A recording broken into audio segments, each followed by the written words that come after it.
The Home Secretary, Alan Johnson, says he's reviewing the way the police store details of people's criminal convictions. The review comes after complaints that those who committed minor offences as children are being denied jobs in adult life when prospective employers do criminal records bureau checks, and those old convictions come up.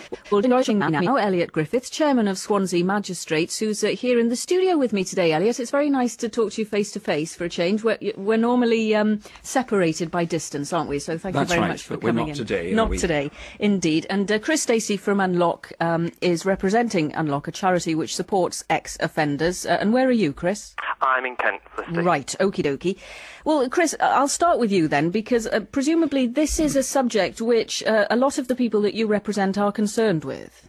Absolutely. I think when you consider that there are over 8 million people on the Offenders Index in the UK, you begin to realise the number of people that are actually affected by criminal records when applying for jobs that are exempt from the Rehabilitation of Offenders Act and have to undertake CRB checks.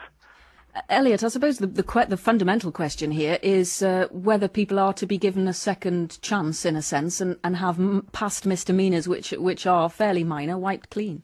Well, Chris mentioned the Rehabilitation of Offenders Act, and of course that is there to help people who have not offended for quite a time to be able to get a job because they don't have to declare their past record if it is a job that is not in a particularly sensitive position of trust.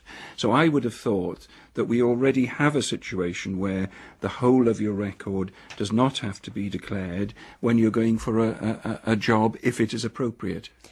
Chris, do you have examples of people who have come unstuck with the way the system works now?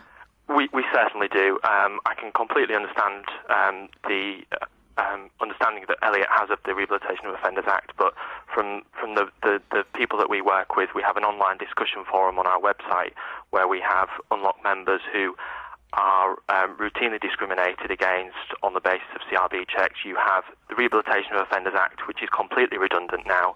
There are so many employment opportunities that are so loosely related to working with vulnerable groups. It is quite clear that there are legal CRB checks taking place, and there is nothing to stop that at the moment. So there are millions of people in this country who are having to take CRB checks for jobs which don't even need CRB checks, but the regulation around those are so weak that they are unchallengeable.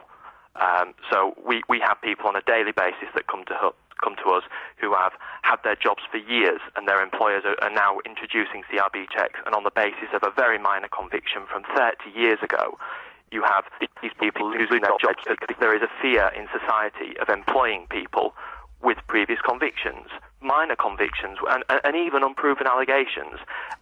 Anybody in society can be affected by this. If somebody that you've fallen out with makes an allegation against you to the police, you have a police record. If you undertake an enhanced CRB check, that information will be there, and you've not even been convicted of anything. All right, Chris, thank you. Elliot, just respond to some of those concerns. Well, I understand completely what Chris is saying. If somebody's been in a job for some time and done it well, and then an inappropriate CRB check is done on them such that they lose their job, then I can understand why Chris is annoyed with the current situation. I just feel that overall there should somewhere be a complete record, whether it is the police have the record, because it does, as far as we're concerned in court, we would want to see a complete record, deal with it appropriately, and put the right weight on offences that occurred 10, 20, 30 years ago when somebody was a lot younger. All right, and I suppose whether that full record is then revealed to employers is another question, isn't it? Well, that's the problem, isn't it? Right. Yes. OK, gentlemen, thank you both very much for talking to us. Elliot Griffiths and Chris Stacey there.